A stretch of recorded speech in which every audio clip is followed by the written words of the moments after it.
आज हम नाहरगढ़ सेंचुरी में पाए जाने वाले अलग अलग तरह के पेड़ पौधों के बारे में बात करेंगे। अगर हम इसकी जियोलॉजी में देखें तो नाहरगढ़ सेंचुरी में हॉगबैक वैलीज़ और रिजेस हैं, नाले हैं और मॉइस्ट लोकेलिटीज़ हैं जहाँ अभी लोगों की पहुँच नहीं हुई है। वहाँ पर सॉइल भी बहुत अच्छी है और वहाँ के जो पेड़ हैं उनकी हाइट भी तकरीबन 25 मीटर तक पहुँच जाती है।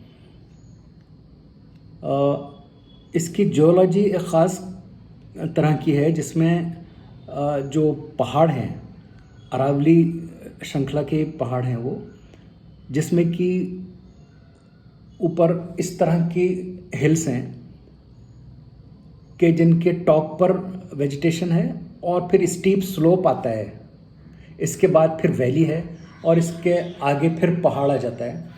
तो पहाड़ों की एक श्रृंखला है और इनकी जो हाइट है पहाड़ों की, हिल्स की, वो सेम चलती है। ये एक इसका बहुत एक पहचान है इसकी नाहरगढ़ की। मैंने 5 तरह के लोकेलिटीज़ सेलेक्ट किए हैं।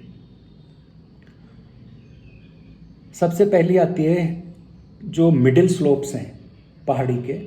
उन मिडिल स्लोप्स में जो वेजिटेशन है उसमें सबसे इम्पॉर्टेंट जो पेड़ आता है वो है एनोगैसिस पेंडुला, यानी कि धौंक। धौंक की 2 वैरायटी हैं यहाँ, एक लैटिफोलिया और एक मतलब एक काला धौंक है, एक सफ़ेद धौंक। तो एनोगैसिस पेंडुला एंड एनोगैसिस लैटिफोलिया। इस धौंक के साथ के जो एसोसिएट्स हैं, यानी कि इसके साथ जो पेड़ पाए जाते हैं वो हैं जैसे सालर है, बोसवेलिया सराटा, लीनिया कोरोमंडलिका, गुर्जन जिसे कहते हैं, खैर है, चुड़ैल है, जामुन है। तो इस तरह की जो वनस्पति है वो आपको मिडिल स्लोप में दिखेगी। सेकंड आती है हिल टॉप पे। तो हिल टॉप पे आपको सालर का फॉरेस्ट मिलेगा, सालर के काफ़ी पेड़ मिल जाएंगे। इसके साथ धौंक तो है ही, धौंक हिल टॉप पर भी है और मिडिल स्लोप पर भी पाया जाता है। और 80% जो एरिया है इस सेंचुरी का, उसमें आपको ये धौंक फॉरेस्ट ही दिखेगा, जो कि इसकी ख़ास पहचान भी है। सालर भी एक बहुत ही अच्छा पेड़ है जिसके कि जो वुड है वो जो इंडस्ट्रीज़ हैं, फर्नीचर इंडस्ट्रीज़ हैं, उसमें काम आती है। गुर्जन की, धौंक की बहुत अच्छी लकड़ी रहती है, मज़बूत लकड़ी रहती है। तो हिल टॉप पे आपको सफ़ेद धौंक, खैर, तेंदू भी मिल जाएगा। तेंदू का पेड़ होता है जिससे कि बीड़ी बनती है, डायस्पैरस मेलानॉक्सिलॉन। ये आपको वैलीज़ में भी मिल जाएगा और हिल टॉप पर भी मिल जाएगा।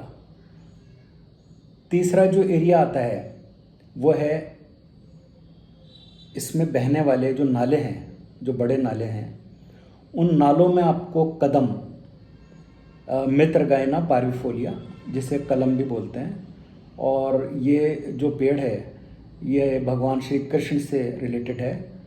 क्या कहा जाता है, क्या वो इसके इर्द गिर्द रह के और उसके ऊपर बैठ के बांसुरी बजाते थे। काफ़ी धार्मिक रूप से काफ़ी इम्पोर्टेंट ट्री है। ये आपको मिलेगा नाहरगढ़ सेंचुरी में। नालों के किनारे आपको बांस मिलेगा और सीज़िजियम क्यूमिनी। इसके अलावा फाइकस स्पीशीज़ हैं, फाइकस ग्लूमरेटा है, ये आपको नालों के सहारे मिलेगा जहाँ की सॉइल डिपॉजिट हुई है। ये इसके अलावा एक चौथी कैटेगरी है, 2 पहाड़ों के बीच में, जो पहाड़ों की श्रृंखला है उसके बीच में से जो वैलीज़ हैं, जैसे गुजर घाटी वैली है, आमेर वैली है या चरण मंदिर की वैली है। तो इस तरह की जो वैलीज़ हैं इनमें चूँकि सॉइल डिपॉजिशन अच्छा है और मॉइस्चर कंडीशन भी सही है, तो इसमें आपको मिसलिनियस स्पीशीज़ मिल जाएंगी, जिसमें कि आम, जामुन, इमली, चुड़ैल और खैर का फॉरेस्ट भी काफ़ी अच्छा है सेंचुरी में। खैर वही पेड़ है जिससे कि कत्था बनता है इसकी हार्डवुड से। हार्डवुड को गर्म करके और इसको काफ़ी गर्म किया जाता है और फिर इसको ठंडा करके इससे कत्था बनाया जाता है, जो कि पान में उपयोग में आता है।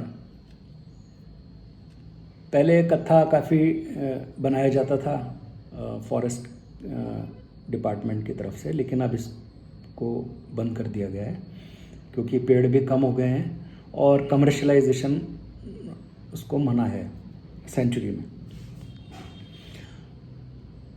इसके पांचवी जो कैटेगरी है, क्या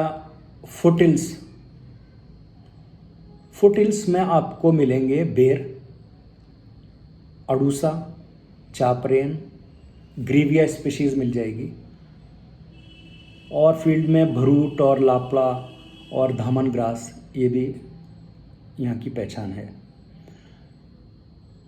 तो इस तरह हमने ये देखा कि अगर हम पूरी सेंचुरी को 5 हिस्सों में बांटें, जिसमें कि पहला मैंने हिल टॉप बताया, hill top, middle of the hill, middle top, जिसमें कि मैंने धौंक बताया क्या काफ़ी मात्रा में मौजूद है। धौंक आपको हर जगह मिलेगा, टॉप पर भी, मिडिल पर भी, क्योंकि ये एक ग्रेगरियस स्पीशीज़ है और 80% of the forest of Nahargarh sanctuary जो है वो धौंक से भरा हुआ है।